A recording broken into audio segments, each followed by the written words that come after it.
Om Shanti Shanti Shanti.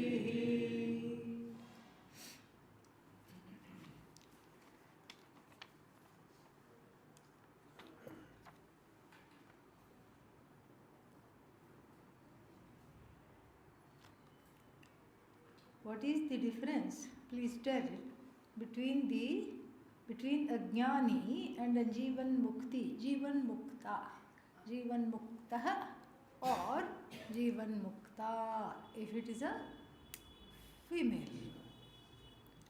Jivan mukti is the state of having atmajnana. Okay, jivan mukta is the one who has atmajnana. Okay, so no difference. They are synonyms. Jnanin and means the one who has self-knowledge. Jnanin. And then Jivan Mukta means the one who is freed. Come straight here. Jivan Mukta means the one who is free. Come. Free of what? Samsara. Sit, I'll finish answering and then we'll do that. So Jivan Mukta means one who is free of samsara. Jnani, the one who has Atmajnana. So we can even say like this. Atmajnanam is the condition and Jivan Mukti is the effect. But if you are, this is if you are looking at both of them together. So because she or he is a jnani, therefore they enjoy Jivan Mukti. Okay? Because they are also Jivan Muktas. We can say like that. Mukti, freedom. Mukta, free person. That's all. Both are more or less synonyms. Yeah. So now we've had one bhajan. I'll do one question. Who knew that towards the end we would be so relaxed? So, it is almost like that Satvik Sukha. We just, what's that? Had all the difficulty in the beginning with what's that? Gita Express. And now we can just relax.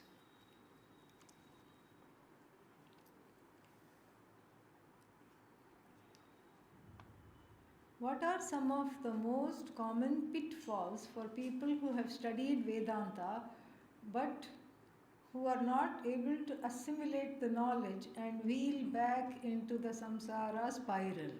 Very nice question. Yes. Good time to ask it also. Better to ask before we go from here. So, very nice.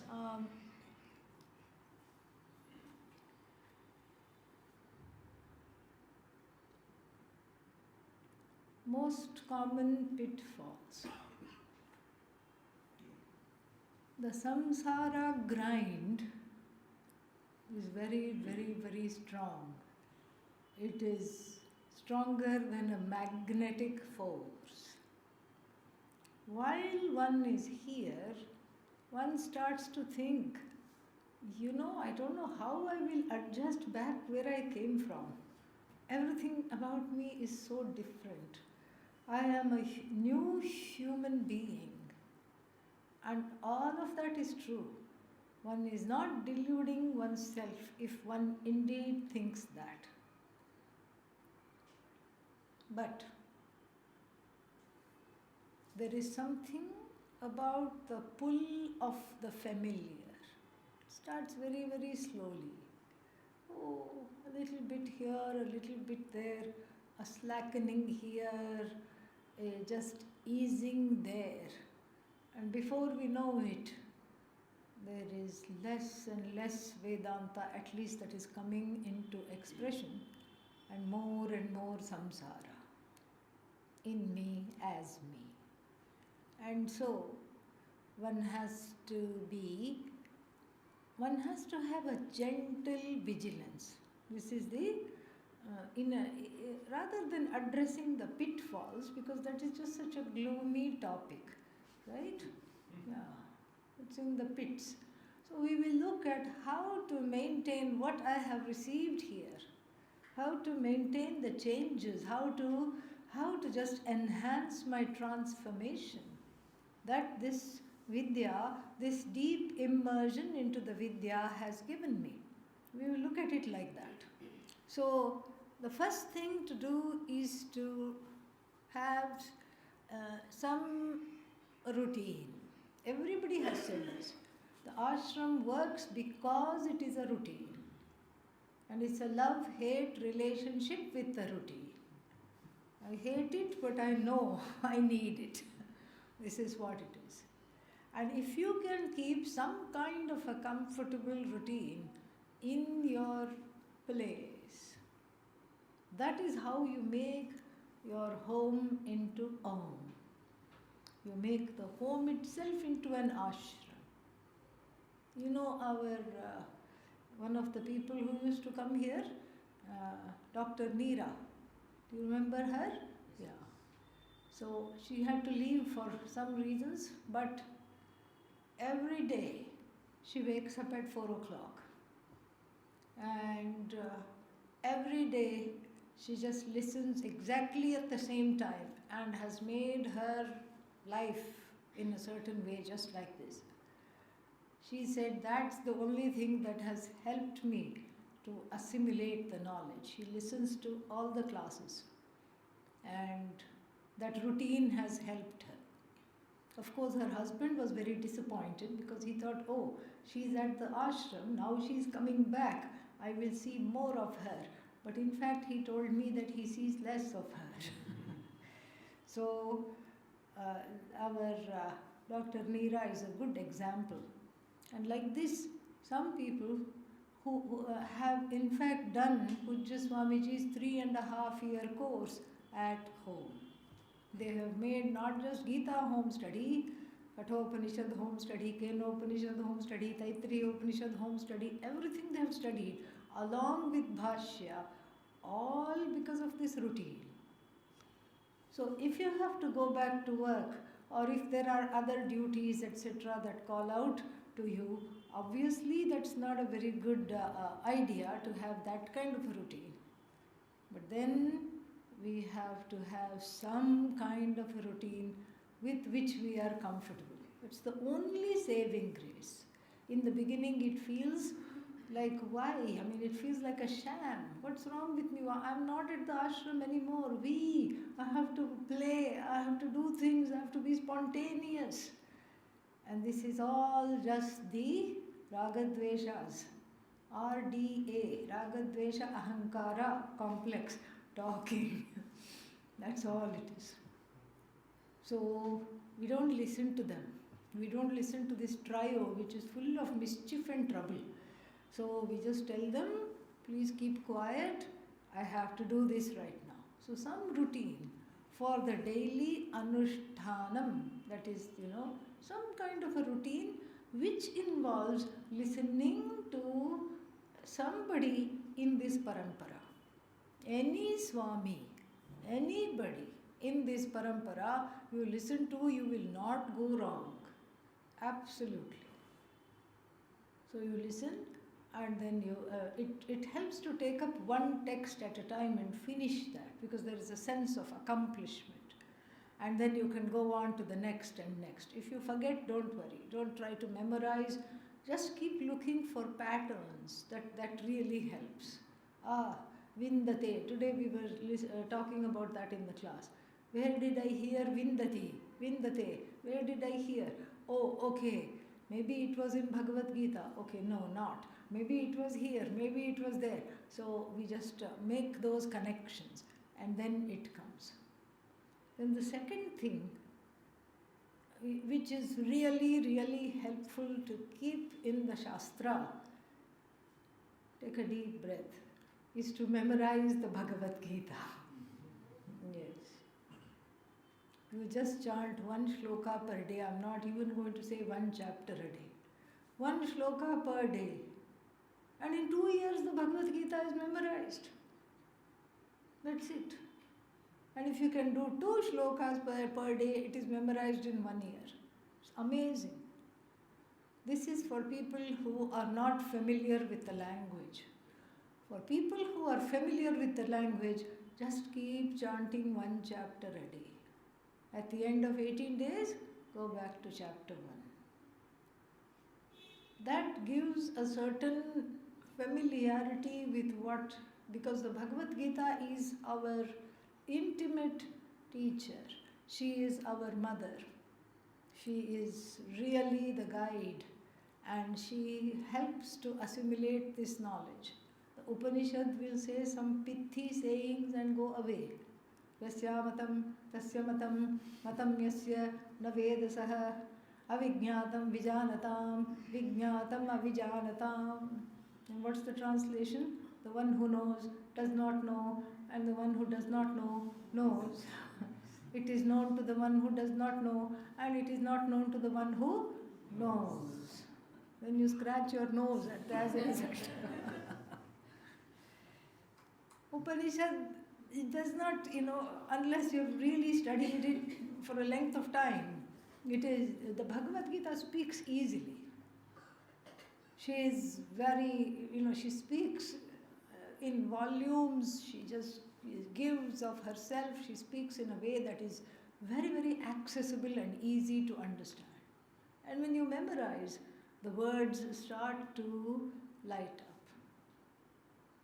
Swami Akhandananda ji, very famous Vedantin, in these parts only, in Uttar Pradesh, and then one farmer who was completely uneducated came to him and said, "Please teach me the Bhagavad Gita." So the Swami said, "Yes, I will teach you, but I am going on a tour and I won't be back for a few months. And so here is a copy of the Bhagavad Gita.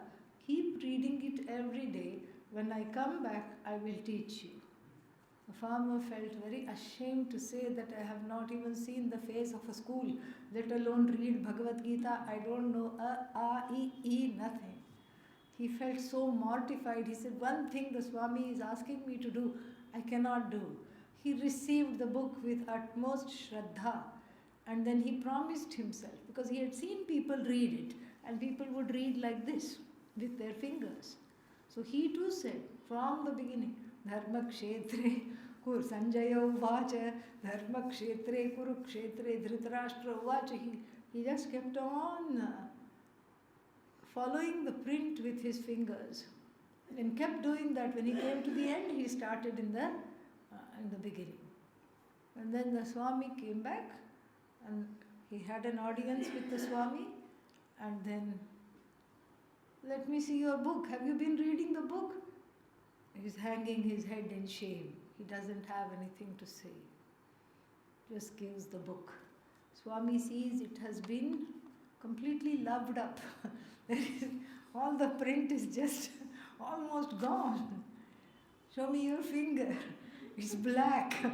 No matter how many showers he has had, it has not gone. And the Swami embraced him. He said, "If this is your bhakti and this is your shraddha, not only will the Gita speak to you, but the Gita will speak through you to millions of other people." And he taught him, and he became a teacher in the tradition. So that is the power of the Bhagavad Gita. And so if an unlettered farmer could master this knowledge, think of how compassionate the Gita is. Think of the Shastra Kripa here. Think of the grace of the Shastra. So this is something which is nice to do. Just a shloka. Keep reading, keep reading. Read the translation. Chant the shloka, read the translation. That is what one has to do. Then overcoming self-sabotage is important.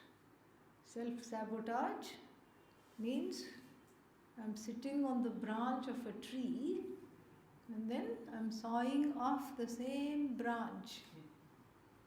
What will happen? Exactly. Hmm? Dhadam. Finished. Concussion. And so, therefore, we have to think about what are the triggers that take me away. Where is the distrust and the disenchantment? Distrust, disenchantment, and despondency lurking in the heart. And what shape does it take? This is personality in 3D. Distrust, disenchantment. Disenchantment means why bother? How many people get moksha? Come on. You're going to get moksha? You're telling yourself, I'm going to get moksha? No, I'll never get moksha. Who has moksha? And then we need some rationalizing. Look at the Swamis going. How many of them have Atmajnanam? How they behave? As though that's a justification for my own behavior. But at the same time, I'm undercutting myself. I'm undercutting whatever chances. This is called Atma Kripa. Shastra Kripa can be there. The grace of the Shastra is there. The grace of the Guru is there in plenty. Grace of Bhagavan is pouring. Still I don't get this knowledge. Why? Because Atma Kripa, I am not permitting myself.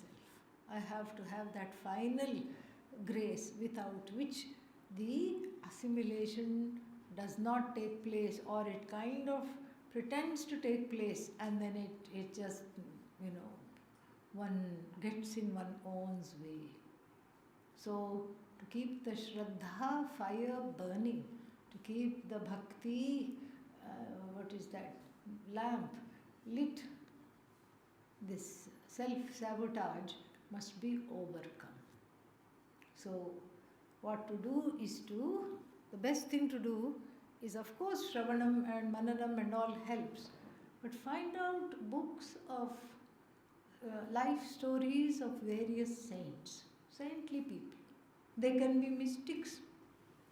There are so many mystics in this tradition. I mean, they knew, but they really did not care to teach, or they did, they had their own way of teaching.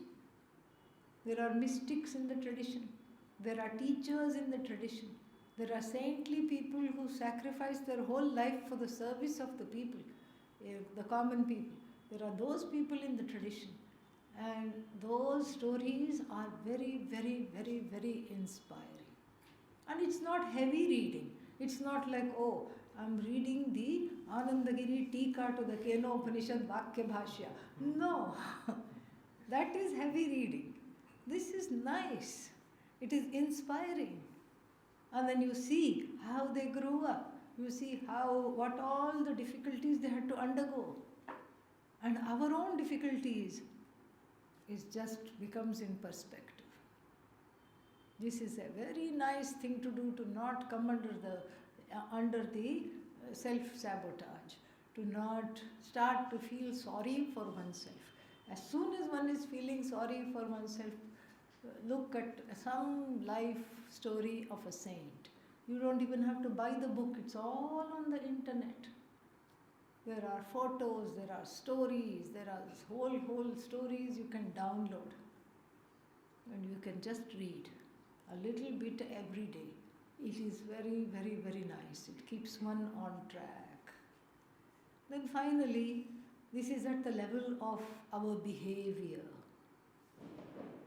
This we take care to come back to the kind of gentleness that we have discovered about ourselves in this particular setting.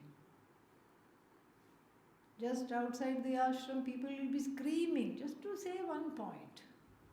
Like sometimes I go for a walk, the person is talking on the phone, yelling at the other person, screaming for no reason. It's just some small thing. I don't even remember what this man was screaming about. It was nothing. And it's easy to get into that. It's like a fish market mode or a vegetable market mode where everybody is yelling and screaming. So go back to that gentleness and remember how it was, and just come back to that. Even if all the other people are screaming, I don't scream. But then I will not be heard. Doesn't matter. That brings me to the next point. Have a group and where you are heard, where you are having that nurturance, that love, that attention, satsang, with all the people here and with like-minded other people. So you don't rely on people who need more than you. That is a very important thing, because that becomes a very difficult kind of a connection. So with this kind of a thing, and then the other thing is, even though one has a lot of even though one has a lot of zeal and wants to share this knowledge immediately, by all means share it, but share it with people who are interested. How do I know whether they are interested? I say a few things. And if they start snoring, that means not interested. If they leave the room, not interested. If they change the subject, not yet interested. I let them be. Nahi buddhi bhedam janayet ajnaninam karma sangina. This is a lesson from the Bhagavad Gita, 3rd chapter. In the 20s verse, somewhere it will come. Don't create a disruption in their minds if they are not ready to study. But instead, don't assume that they are not interested. They are interested. How are they interested? By watching you closely. They are interested by watching closely. 6 months they were gone. Let's see what they have studied. Let's see how they have changed. How to find out whether they have changed? They poke. They press every button that you even did not know you had. And then that is the test. That is the test. And you learn to live in harmony despite being pressed, prodded, poked. That is what it is. So it's like a turtle. If you press and poke a turtle, what will happen? Nothing. Yes. Yada samharate chayam kurmongani vasarvashaha. Just as the turtle withdraws its limb unto itself, similarly, one ceases to have contact with objects, events, people and situations that is not conducive to my growth, that is inimical. Then finally, don't do anything. I wouldn't do anything out of a sense of obligation. Oh, you must do this. Just ask why. No, because that's how it's done. And let's say going somewhere is not somewhere, let's say, I'm just giving an example, noisy place full of all kinds of things which is not in the place that you are in.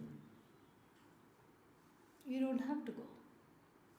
You can gently say, I'll gladly spend time with you doing some other activity.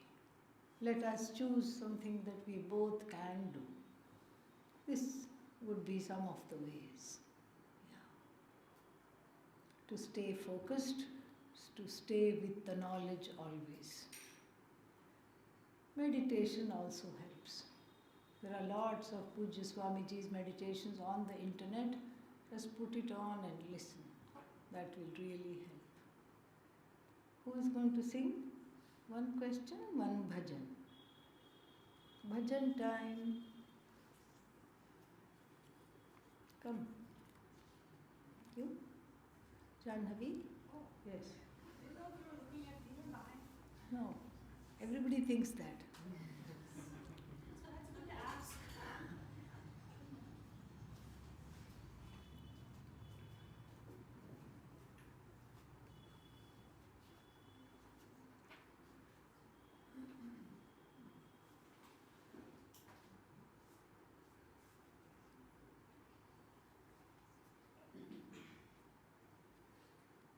If is a good time for the Srirangashtakam. It's on page 103, if anybody also would like to support. Four verses.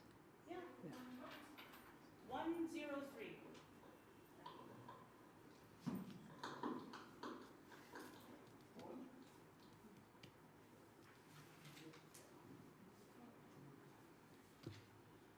Brahma Murari Surajidalingam Nirmalamajita Shobhitalingam Janma Janukha Vinashakalingam Tat Pranamami Sada Shivalingam Deva Muni Pravarachita Kamadaham Karunakaralingam Ramanagarpa Vinashakalingam Tat Pranamami Sada Shivalingam Sarvasugandha Sulepitalingam Buddhi Vivardhana Karanalingam Siddha Surasuravanditalingam Tat Pranamami Sada Shivalingam Kanaka Mahamani Bhushitalingam Panipati Veshtita Shobhitalingam Daksha Suyagya Vinashakalingam Tat Pranamami Sada Shivalingam Tat Pranamami Sada Shivalingam.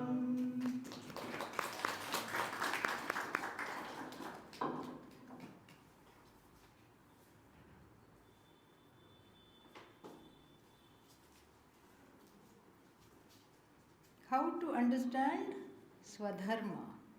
Is it I have to do this or that, or based on the prarabdha, whatever comes to me according to dharma and shastra? I think it's little bit of both. We will be discussing this, but since the question has come, I don't want to go without, I don't want to leave it without addressing it at all. In brief, Swadharma has two components. What is the first component? The first component of Swadharma is basically my duties towards the society. And that is already written and given. If I am a student, what is my duty? Study. Exactly. And if I am a parent, I have to parent. And then if one is a spouse, one has to have certain duties. If one is going to the office, it will come with a list of duties, the post. You are project manager, let's say, it says. And then the duties of the, even when you apply, they will tell, the duties of the project manager will include this. All of them will be set down. This is a no-brainer. And there are duties, and then there are certain other duties which are not written, but then if one is a neighbor, there is a neighborly duty. What is neighborly duty? If they are gone on holiday, I water their plants, maybe take care of their animal, and if I am gone on holiday, they can do the same thing to me, but they may not, and I should be okay with that. So this is all neighborly duty. Then there is a duty of being in the district that one lives. Maybe there is some function, maybe there is some voting or whatever one has to do. Then that is the duty of the citizen for the district, for the state, for the country. State duty, you have to pay taxes. And then again at the national level you have to pay taxes. That's the duty. Everybody has to participate. These are all, this is the part of Swadharma that we don't question. We know, or it's a no-brainer. We know what needs to be done. That's all it is. It's all, it's there. It is the iteration of Samanya Dharma as it expresses in my own life. So this is the duty-based karma. And then Swadharma. Then the second component is that each person has a purpose in life. Otherwise, why are we created? Number one. Number two, why do we all look different? Even in one person, the fingerprints don't match of the right hand and the left hand. Think about the whole 8 billion people. The world population has officially crossed 8 billion. And so, think of 8 billion people in the world. Each one looks different.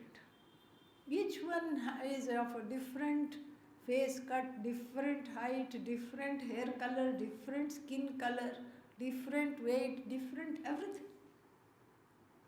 Different skills, different talents, different, what is that called? Limitations. Why are we like this? There must be a purpose.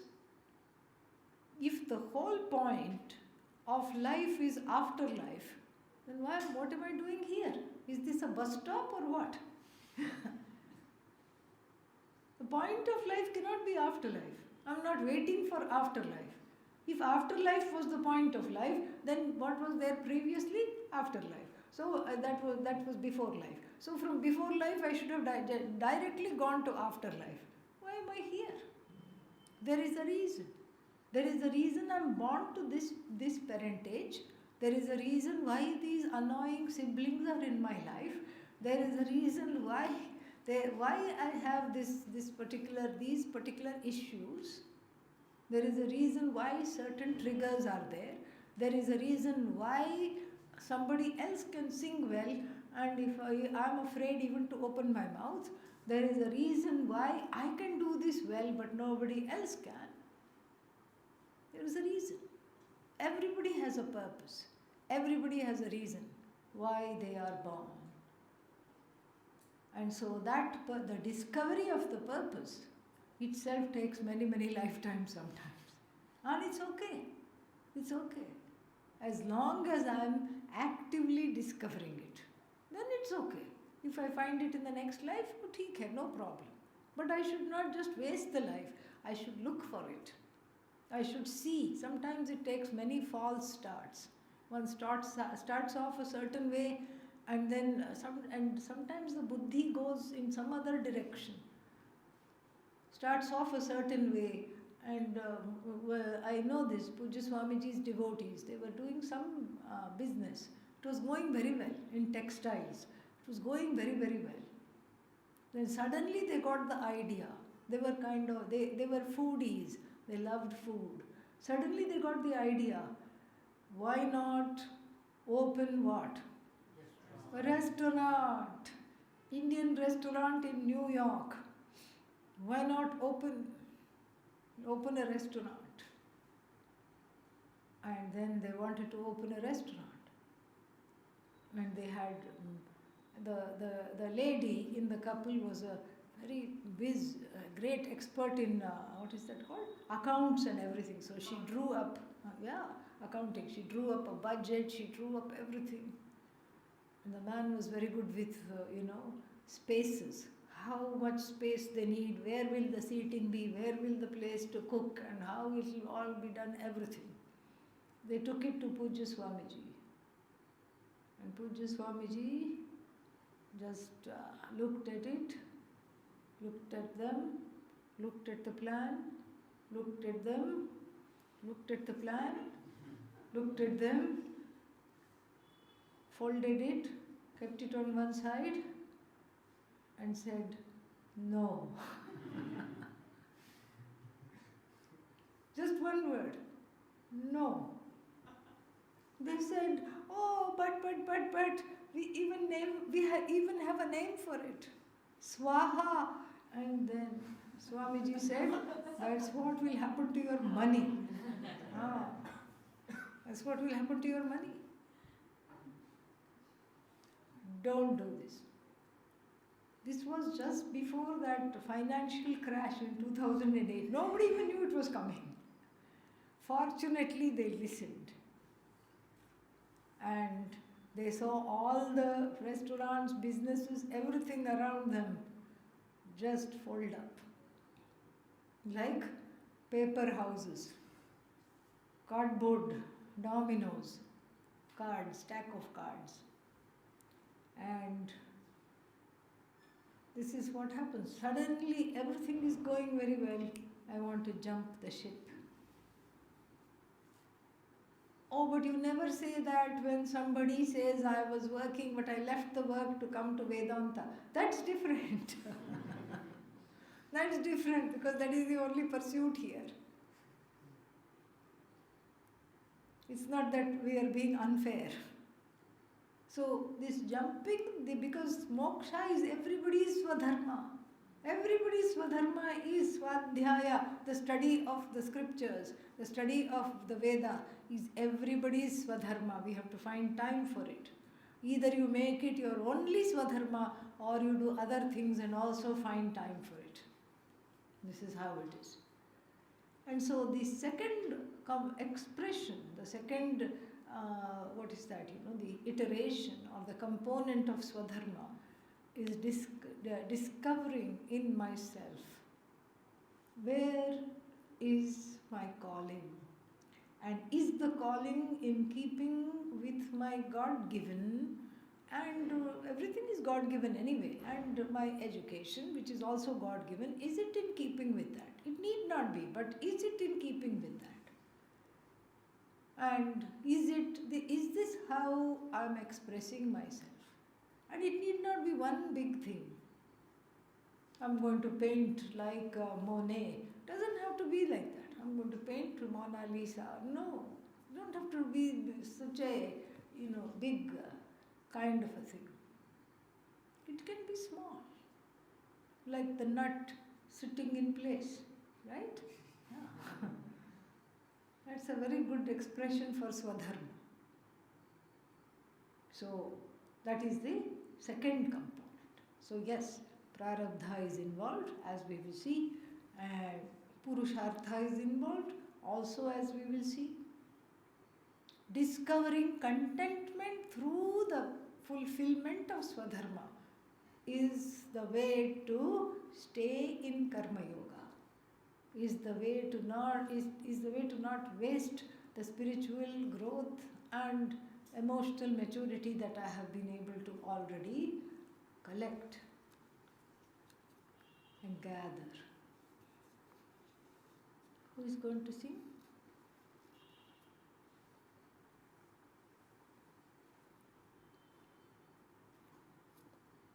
Giri.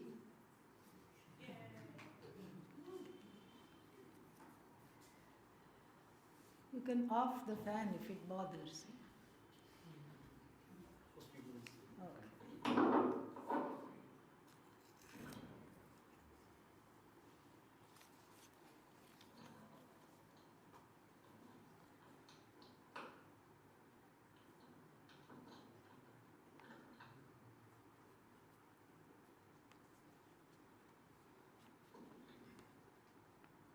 Hey Amba Bo,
even a jnani will have an unconscious. Please explain. Yeah, because unconscious is not jiva srishti. If it is jiva srishti, meaning if I have created it, I can remove it. Just like so many things, like rope, snake. Where is the snake? In my own head. I have projected the snake. I can withdraw the snake and find that it's a harmless rope. Rope snake is not Ishvara Srishti. What is it? Jiva Srishti. So therefore, Artha Dhyasa is possible. Artha means the object Adhyasa over a particular Adhyasa mistake. Misperception is possible. Misperception is corrected. It is Jiva Srishti. So we can even have more of a, like a everyday example. Somebody is going and I mistake the person for somebody else. That happens. Light is not there or somebody is walking in a similar way to somebody I know. And I think, oh, this is that friend. And I even go and pat them on the back. They turn around. And then I see that they look nothing like the person I know. Correct? Whose srishti is it? My own srishti. So my own srishti, I can withdraw, I can demolish.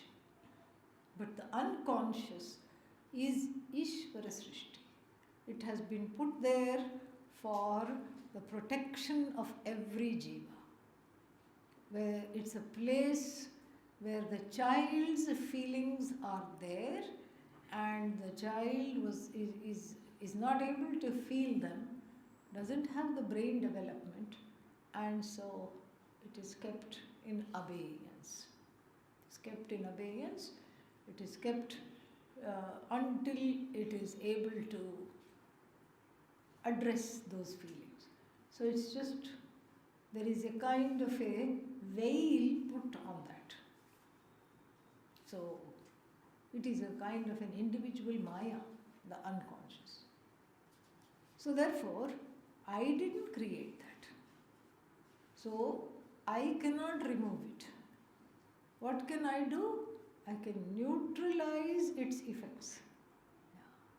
Through Vedanta Shastra, through processing the feelings and seeing repeatedly the mithyatvam of the feelings, repeatedly, and seeing that, and also reparenting this inner child, and some psychological work helps, yoga helps, anything that helps with self-love helps, journaling helps, writing out the frustration, etc. helps.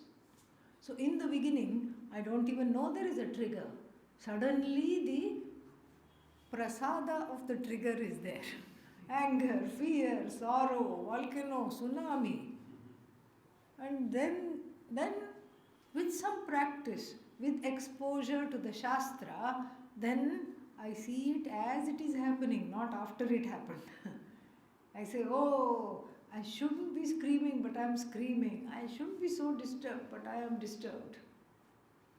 Then again, with more Vedanta, more assimilation, then I see it shortly before it happens. And what happens? I leave the room. I say, let's discuss this later, shall we? And after the person goes, I can jump up and down and give release to this. So, once I asked Pujya Swamiji,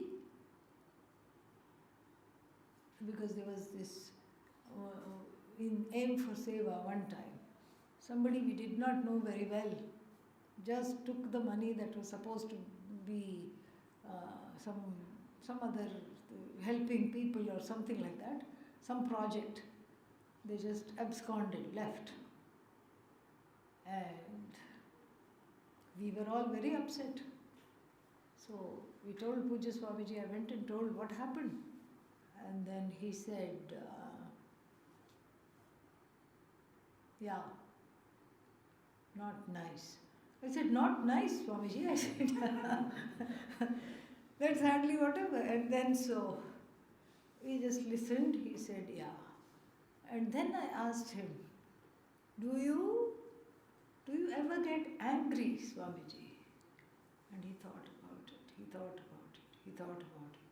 He said, I cannot afford to get angry. And I was fresh off the boat. I had no idea what is all this, what does he mean? I can't afford to get angry. I can understand now. I can understand what he meant. Because as one purifies the heart, as one purifies the tongue, as one purifies the mind, then there is just, what is that, your utterance becomes a wish for somebody else, a wish fulfillment for somebody else. So, even in jest, if I utter something, it could be interpreted differently, or it could have a different effect. So I have to be cognizant of that. One has to be cognizant of that. We all have to be cognizant of that. What effect are my words, are my deeds, are my thoughts having? Even thoughts have effect, as we saw recently in the Bhagavad Gita. So I have to do that, because as one is getting more and more refined, the antahkarana is getting purer and purer, whatever you want starts to happen. It's not a joke. It really seriously is. So not only whatever you want for yourself starts to happen in very uncanny ways. You think of something, samosa, it appears. Somebody knocks and gives. And literally like this it happens. So if it's like this for a simple thing, imagine, not only in your life, but in other life also there is that the words, the power of the words, because it is coming from the lips and the tongue of the person who is studying the Upanishads. So therefore, for the Jnani, the unconscious is there. Of course, it's Jiva Srishti, Ishvara Srishti. Ishvara's thing is there. But they have done, there is like with Pujya Swamiji we can say, he had done so much work that the feelings would not come in the way. Feelings would not come in the way. So when a Jnani gets angry, there is a purpose. It is usually due to the prarabdha of the other people around her or him, because it's such a rare occurrence. It's due to the prarabdha of the people around him or her. Maybe it's even good prarabdha. You know why? Because maybe that's a teaching moment. It's a teaching situation. So therefore, the unconscious is there, but it does not trouble. It's like putting your hand in a 1-month-old baby's mouth. It may bite. Do you get hurt? No. That's how the unconscious is for the Jnani. It is there, but it is of no use. It's like a shell. It's like a burnt newspaper. If the whole newspaper is burnt, you can even read the headlines and the news item, but try to pick it up. It is not good for vyavahara, transaction. That's exactly how it is.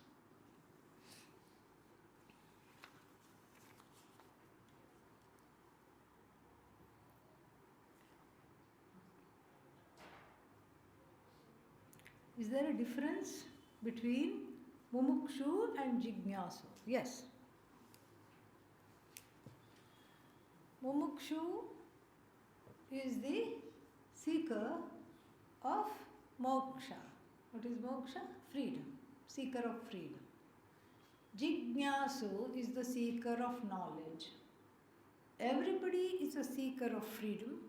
Only few graduate or take that quantum leap to change from being a general mumukshu to a specific jignasu. to make the connection, because everybody we see, everyone in the world is a mumukshu. They are seeking freedom from something or the other.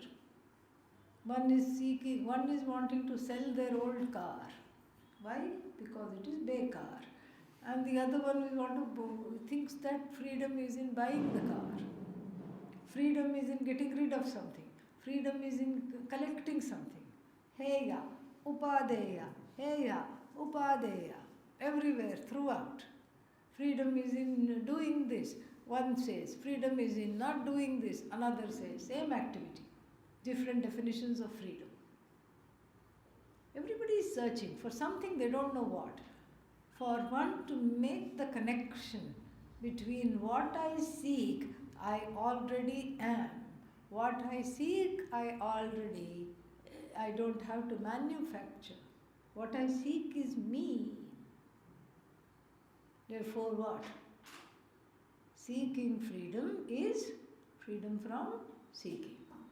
This when I know, then what do I need to do? If I'm already what I seek, then I have to know, because obviously I do not know. So this understanding makes me a jignasu. The searcher, the seeker of knowledge. Everyone is a mumukshu, but very few can make that leap from mumukshu to jignasu. I think 2 might be left over. Let's see. At least try to do one more.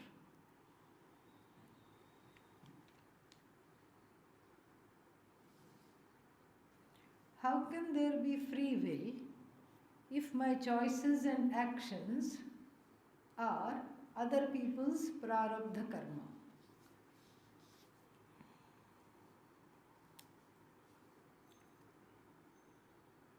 You can say that everything is free will, or you can say everything is Bhagavan's will. Either way, it makes no difference. It's not, my actions might serve to be somebody else's prarabdha karma, but might not. So I can't become a pickpocket because of your prarabdha karma. I'm becoming a pickpocket. That doesn't sound right. I'm doing you a favor because I'm exhausting your prarabdha. I'm giving you instant vairagya. So give me that purse, give me that wallet, hand over that. I can't do that, right? If I do that, I will have other consequences because that's none of my business. You have to get your own vairagya. Who am I to give you vairagya, right? But then, in a way, as Bhagavan has made it, there is a kind of a dovetailing of karmas. The fact that I am in somebody's life, we can say it is their karma. Somebody else is in my life, it is my prarabdha. One can say. But that is more of on the level of understanding. On the level of understanding that it is all Bhagavan. But even within this scheme of things, there is free will. Supposing somebody is in the marriage, let's say. There is a marriage, somebody is inside the marriage, and then one can say one becomes the prarabdha karma for the other spouse. But then you have the free will to leave the marriage, right? Then what happens? You are no longer the prarabdha karma. So like this, even when we say it is all Bhagavan's will, even there is possibility of the expression of free will in certain ways, okay, through certain decisions. This will be a very long conversation. We'll take that up another time. These 2 questions I will answer when? After the weekend. Om Purnamadah Purnamidam Purnat